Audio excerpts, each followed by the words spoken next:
la communauté Terra Luna Classic a massivement approuvé une proposition de mise à niveau importante visant à mettre à jour la répartition des taxes de brûlage. La mise à jour utilisera la logique Oracle Split pour rediriger les récompenses à court terme vers les récompenses à long terme et détourner les récompenses du pool communautaire de la taxe de combustion vers le pool Oracle. La mise à niveau augmentera considérablement le prix et le jalonnement du link.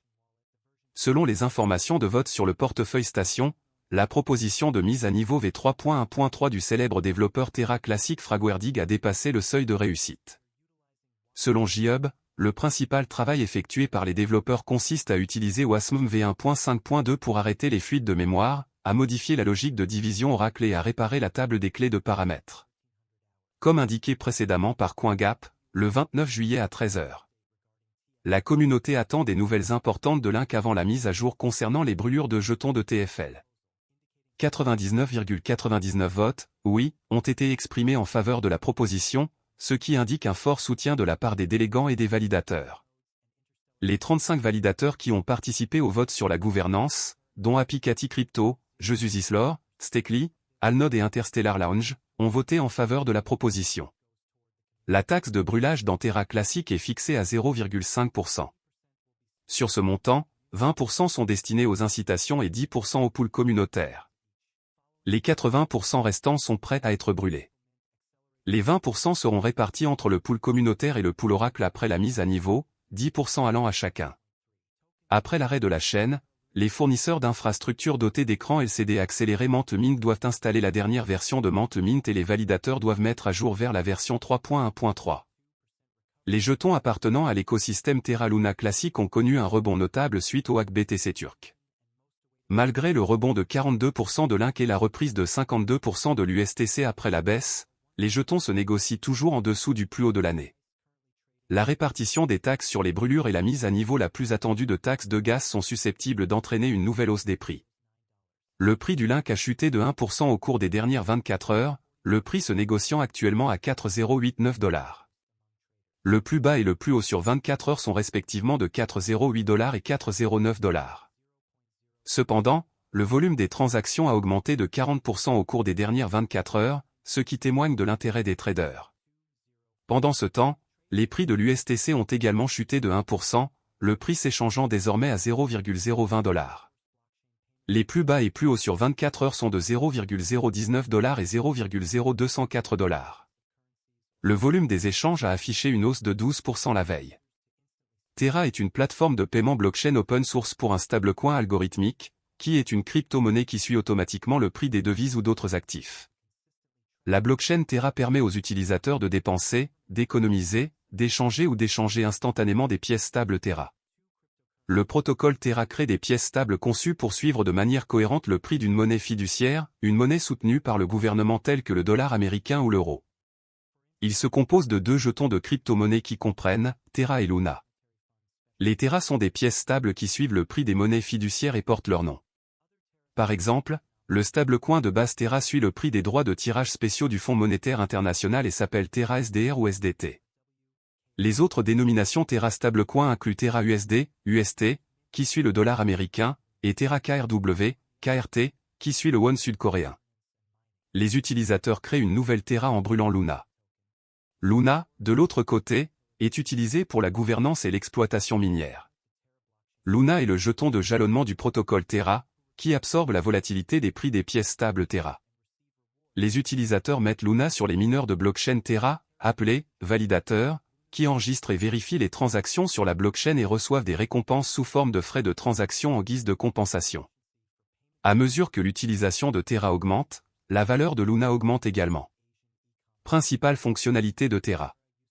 Terra vise à accroître l'efficacité des prestataires de services de paiement et la valeur pour les clients dans le secteur asiatique du commerce électronique en développement rapide. Terra utilise la technologie blockchain Cosmos pour défier les applications de paiement de détail existantes. Terra, étant une solution de paiement complète de bout en bout, évite l'infrastructure de paiement fragmentée actuelle. L'utilisation de la technologie de Terra peut permettre aux prestataires de services de paiement d'économiser des centaines de millions de dollars par an. Le réseau cryptographique Terra utilise sa monnaie native Luna comme jeton d'utilité et de gouvernance pour gérer les processus de garantie qui soutiennent et sauvegardent la stabilité des prix des pièces stables de Terra. Avantages et inconvénients de Terra. Avantages. L'écosystème Terra comprend également une plateforme de développement indépendante de la blockchain qui permet aux développeurs de logiciels de construire leur propre protocole et DApps sur Terra. Le protocole Terra prend en charge plusieurs pièces stables liées à des devises. Les jetons Terra Luna aident à stabiliser son stablecoin. Il encourage les échanges entre Luna et les pièces stables pour augmenter ou diminuer l'offre. Terra a présenté encore un système d'épargne et de prêt. Ce protocole permet aux utilisateurs de déposer et de gagner des intérêts sur les pièces stables. Les inconvénients. Terra est toujours à la traîne des grandes initiatives de crypto-monnaies comme Ethereum. La plupart des transactions de crypto-monnaies liées à Terra proviennent de Corée, où résident leurs créateurs. Il est trop tôt pour dire si les monnaies liées à Terra auront un impact ailleurs. Terra est moins décentralisé qu'Ethereum. Cela peut décourager certains puristes de la blockchain. En détail, Terra est un système de paiement qui réside et est construit sur une blockchain. Il a été développé par Terraform Lab, basé en Corée du Sud, fondé en 2018 par Do Kwon et Daniel Shine. Do Kwon était auparavant employé par Microsoft et Apple et a fondé une start-up, Anifi, qui proposait des solutions de réseau maillé sans fil décentralisé. Shine est le fondateur et PDG de la société asiatique de technologie de paiement Shay, partenaire de Terra, et a été cofondateur de la société coréenne de commerce électronique Tmon, également connue sous le nom de Ticket Monster. Dans sa quête pour devenir l'un des principaux fournisseurs de services de paiement stable en e-commerce et de finances décentralisées, DeFi, Terra dispose d'un écosystème en pleine croissance dans l'espace crypto avec 114 projets sur DeFi, Web 3.0 et des jetons non fongibles, NFT. Certains de ces projets comprennent Encore Protocol, une plateforme à rendement fixe avec des rendements d'emprunt et un accès sans friction. Shay, une application de paiement avec plus de 2 millions d'utilisateurs en Corée du Sud. Terra, une plateforme de loterie décentralisée construite sur la blockchain Terra. Protocole Miroir, permet la création d'actifs fongibles ou synthétiques, qui suivent les prix des actifs du monde réel. Protocole Tally, une plateforme où les artistes peuvent vendre leurs créations et proposer des services. Protocole Vega, une plateforme pour la frappe et le trading de produits dérivés. Étant donné que la valeur principale des pièces stables dérive de la stabilité de l'ancrage des prix, contournant théoriquement la volatilité typique des crypto-monnaies, le protocole Terra tente de maintenir le prix de la pièce stable Terra en garantissant que l'offre et la demande sont toujours équilibrées en employant arbitrage. Luna est le contrepoids variable du stablecoin Terra et absorbe sa volatilité. Pour comprendre le fonctionnement de Terra, imaginez que l'ensemble de l'économie Terra se compose d'un pool Terra et d'un pool Luna, qui sont utilisés pour ajuster le prix via des incitations pour les participants au réseau. Malgré le crash de l'année dernière, les développeurs travaillent toujours sans relâche sous le projet pour s'assurer que tout reste bon. Il y a quelques semaines, un article de presse est arrivé sur CoinGap indiquant que les développeurs du classique Terra Luna ont soumis une proposition clé visant à introduire et à stimuler les dérivés de jalonnement liquide.